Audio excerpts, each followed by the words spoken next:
Hello friends, today we are learning grammar. Grammar means so many rules and regulations, several examples. It is such a boring work and we should learn definitions by heart, understand the meaning, and we cannot understand it with complete manner. But this grammar, very tough one, transfer in a poem. We can learn grammar through poem. Is it fun? Yes, it is a fun. First time you can learn grammar through poem. विद्यार्थी मित्रांनो, grammar म्हटलं की आपल्याला व्याकरण एक कंटाळवाणा विषय, अनेक नियम, अटी, त्याच्यातील विविध उदाहरणं, clauses, there are so many things. But काय केलं या ठिकाणी की हे जे व्याकरण आहे हे व्याकरण कवितेच्या माध्यमातून आपल्यापर्यंत आपल्या या पुस्तकामध्ये आहे. तर असं हे कवितेवर आधारित ग्रामर आता आपण बघूया आणि हा जो बोरिंग वाटणारा विषय आहे तो आपल्याला सहज कसा समजेल ते आपण बघण्याचा प्रयत्न करू. Let's see the parts of speech. कवितेचं नाव आहे the parts of speech. The parts of speech is the name of the poem. Poet unknown. Unknown means माहित नाही. कविता कोणी लिहिली ते माहित नाही, परंतु ती आपल्याला आपल्या या पुस्तकामध्ये आहे. तर अशी ही कविता आहे. विद्यार्थी मित्रांनो, तुम्हाला माहिती आहे की मराठी भाषेमध्ये 8 शब्दाच्या जाती आहेत. अगदी तशाच देर are 8 parts of speech in English also. मग ह्याच्या वेगवेगळ्या जाती आहेत शब्दाच्या. त्या कवितेच्या माध्यमातून कशा आपल्या समोर आलेल्या आहेत त्या आपण बघण्याचा प्रयत्न करू. त्यातला पहिला आपण आता पहिल्या ओळीपासून सुरुवात करूया कवितेला. Every name is called a noun. What is the meaning of noun? Noun means every name is called a noun. वस्तूला दिलेलं नाव, ते वस्तूला असेल, व्यक्तीला असेल, कोणत्याही याला असेल, त्याला दिलेलं जे नाव असेल त्याला नाउन म्हणतात. It is very simple thing. Noun means every name is called a noun. कोणाला म्हणतात? उदाहरणार्थ वॉल असेल, टेबल असेल, नाव असेल कुणाचं, या सगळ्यांना दिलेलं जे नाव आहे त्याला नाउन म्हणतात. Every name is called a noun as field and fountain, street and town. These are the examples. Field, fountain, street and town. You can add several examples of noun. Several, thousands of examples around you. First 2 lines. Again I repeat it. Every name is called a noun as field and fountain, street and town. In place of noun, the pronoun stands. In place of noun, pronoun stands in place of noun. pronoun stands म्हणजे काय विद्यार्थी मित्रांनो, तर नाउनच्या जागी जो शब्द वापरला जातो तो प्रोनाउन. उदाहरणार्थ Ashok is a good boy. Ashok is a good boy. आता दुसऱ्या ओळीमध्ये आपल्याला पुन्हा पुन्हा अशोक येण्याची गरज नाही, त्याच्याऐवजी आपण ही वापरलं. He is a good boy. He is a scholar boy. अशोकच्या ऐवजी आपण काय वापरलेलं आहे? ही. मग असं नाउनच्या ऐवजी ही, शी, इट, दे, वी हे जे आपण वापरतो याला प्रोनाउन असं म्हणतात. In place of noun the pronoun stands as he and she can clap their hands. As he and she can clap their hands. इथं ही आणि she हे एक्झाम्पल्स दिलेले आहेत. clap their hands म्हणजे टाळ्या वाजवतात. Next line, the adjective. The adjective describe a thing. The adjective describe a thing. Adjective describe the things. हा adjective काय काम करतो? वस्तू कशी आहे ते सांगतो. A magic wand or bridal ring. इथे एक्झाम्पल दिले बघा त्याने.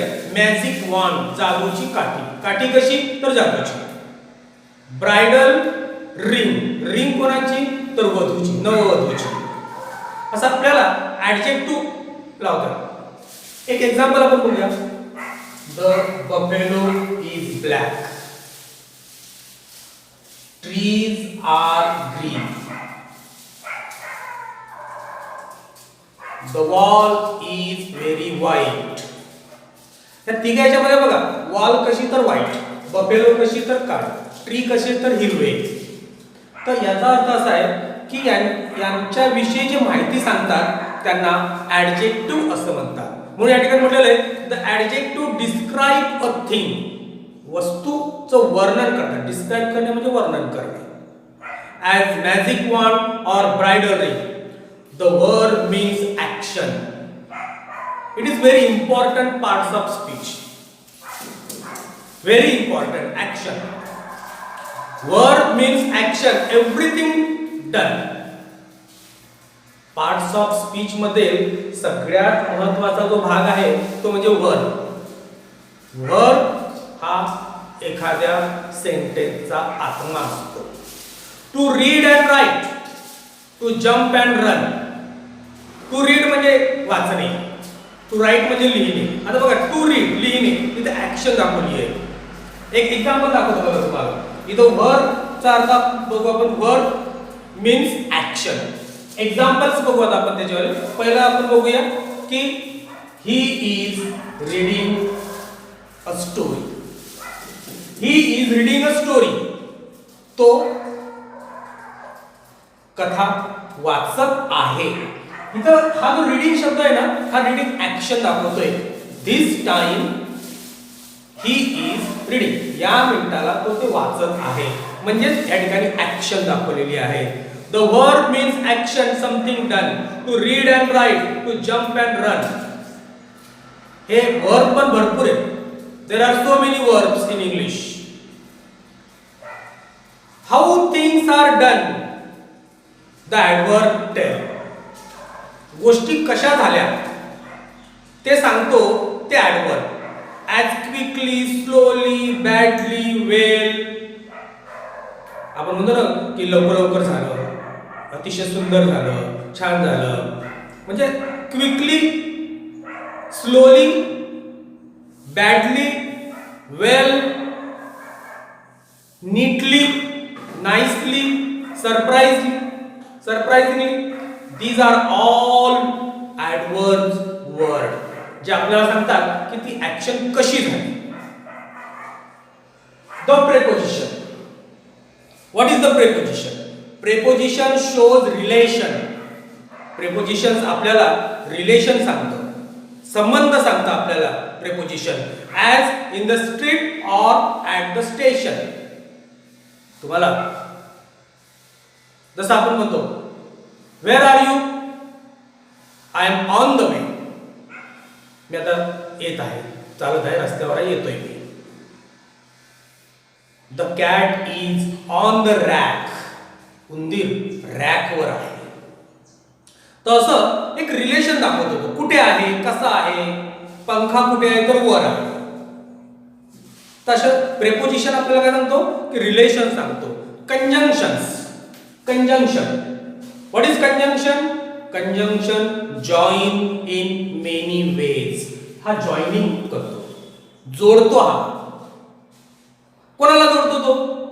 हा जोडतो सेंटेन्सेस, वर्ड्स, फ्रेजेस यांना जोडण्याचं काम हा कंजंक्शन करतो. आणि म्हणून हा कंजंक्शन पण देखील महत्वाचा आहे. Conjunction join in many ways sentences, words or phrases and so many things. And the last parts of speech is that the interjection. Interjection. What is interjection? The interjection cries out, I need an exclamation mark. आणि सगळ्यात महत्त्वाचं माहिती आहे का, या इंटरजेक्शनला उद्गाराचं चिन्ह द्यावं लागतं. मग जसं आपण एखादा साप बघितला तर आपल्या तोंडून अचानक शब्द निघतो बापरे, तसं असे जे शब्द आहेत ते शब्द हे इंटरजेक्शन मध्ये येतात. आता माझा शब्द किती आहेत बघा. आता हार्क शब्द आहे, हा सुद्धा त्या ठिकाणी आहे. जसं alas, bravo, cheers, damn, eureka, goodbye, good, hurry up, oh dear, shoo, thanks, well, wow, yes. अशा अनेक शब्द हे इंटरजेक्शन मध्ये आहेत जे आपण अचानक वापरतो. एखादी गोष्ट आपल्या समोर दिसली की समजा एखादं खूप सुंदर सीन दिसलं तर आपण आपल्या तोंडून अचानक शब्द निघतात wow, very beautiful, very nice. तर असं हे इंटरजेक्शन आहे. Through poetry we learn how each of these make up the parts of speech. आता आपण हे सगळं जे शिकलो की हे पार्ट्स ऑफ स्पीच कसं तयार झालेलं आहे. There are 8 kinds of parts of speech.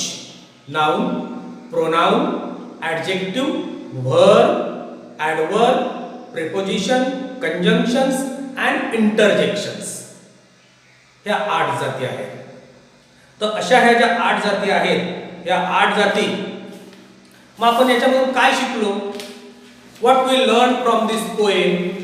First thing we learn 8 kinds of parts of speech. शब्दाच्या इंग्रजीत 8 जाती आहेत ज्या मी आत्ताच तुम्हाला इथे 1 बाय 1 तुम्हाला सर्व या ठिकाणी सांगितलेलं आहे. नाउन पासून तर इंटरजेक्शन पर्यंत या 8 जाती आपण शिकलो, त्याचे एक्झाम्पल्स पाहिले. Not only this, we learn definitions also. त्याची व्याख्या पण आपण कवितेमधून शिकून घेतली. and their examples, आणि त्याचे अनेक एक्झाम्पल्स देखील आपण या ठिकाणी पाहिले. तर अशा प्रकारे विद्यार्थी मित्रांनो आज आपण काय केलं की ही कविता एक कठीण विषय घेऊन या ठिकाणी सोप्या करण्याचा प्रयत्न केलेला आहे. आता ही कविता मी आपल्याला साध्या याच्यामध्ये पूर्ण करायची आहे. मी म्हणतो तुम्ही पण त्याला चांगलं पाठांतर करा. बघा प्रत्येक याच्यामध्ये रायमिंग वर्ड्स आहेत, यमकाच्या जोड्या आहेत. याच्यामध्ये यमकाच्या जोड्या खूप महत्त्वाच्या असतात कवितेमध्ये. यमक जुळलं की कविता तयार होते. तसं या ठिकाणी बघा every name is called a noun. Noun, every name is called a noun as field and fountain, street and town. Noun, town. In place of noun, the pronoun stands, as he and she can clap their hands. The adjective describe a thing as magic wand or bridal ring. बघा या ठिकाणी thing ring. The verb means action, something done. To read and write, to jump and run. How things are done? The adverb tell. As quickly, slowly, badly, well. बघा इथं rhyming किती छान जमलेलं आहे. Tell well. The prepositions shows relations. The prepositions shows relation as in the street or at the station. बघा relation stations. Conjunctions join in many ways. Sentences, words or phrases and phrase. The interjections cries out, hark! I need an exclamation mark. Hark, mark. इतर rhyming जमते बघा. Through poetry, we learn how each of these make up the parts of speech. बघा इथे पण शेवटच्या दोन ओळीमध्ये each speech. तर याच्यात भरपूर रायमिंग्स आहेत. तर अशी ही कविता आपण बघितली विद्यार्थी मित्रांनो. आता आपल्याला त्या कवितेमध्ये काय आपण शिकलो त्याचा एक थोडा आढावा आपण या ठिकाणी एक्सरसाइजच्या माध्यमातून घेऊ.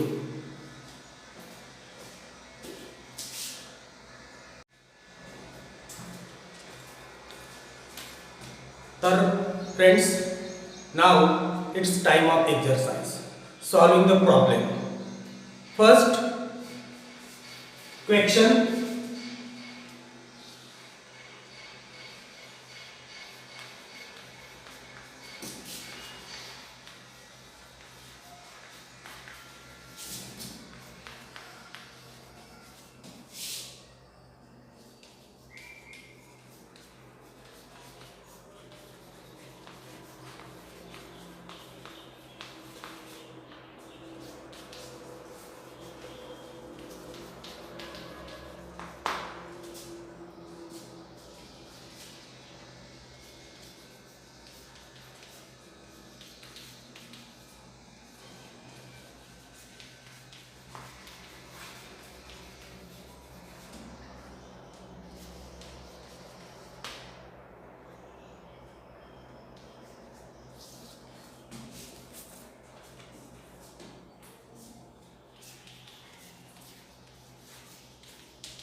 तर विद्यार्थी मित्रांनो, ही एक एक्झरसाइज आपण आपल्या वहीमध्ये पूर्ण सोडायचे.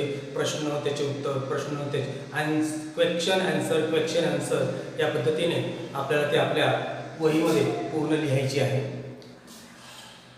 Another one exercise on page number 9. See the page number 9. The tree figure. या पेज नंबर 9 वर एक ट्री फिगर दिलंय बघा. Tree figure. आणि याच्यात त्याने म्हटलंय the tree figure shows the different parts of speech and their examples given in the poem. Write appropriate labels in the tree figure with the help of the poem. म्हणजे आपल्या कवितेच्या माध्यमातून हे जे ट्री फिगर आहे ते तुम्हाला भरायचे. त्या झाडांची पानं दिसत आहेत बघा, त्याला लेबल लावलेले आहेत. उदाहरणार्थ नाऊन दिलेलं आहे. आता जर कधी आपण अगोदर नाऊन घेतलं तर त्याचे एक्झाम्पल्स या ठिकाणी दिले बघा. नाऊनचे examples field, fountain, street, town. मग तुम्ही त्या पानांमध्ये ते भरायचे. तसं प्रत्येक भाग पूर्ण तुम्हाला करायचा आहे. It is very simple one. First draw the diagram, the tree figure in your book with a color pen. Use several color pens for it and then fill it with the help of the poem. आणि हे सगळं आपल्याला आपल्या कवितेच्या माध्यमातून पूर्ण करायचं आहे. तर हा एक भाग या ठिकाणी आहे. त्याच्यानंतर विद्यार्थी मित्रांनो, फ्रेंड्स, नाउ लुक दिस चार्ट. या चार्टकडे बघा. It shows us several things which we learned from the poem.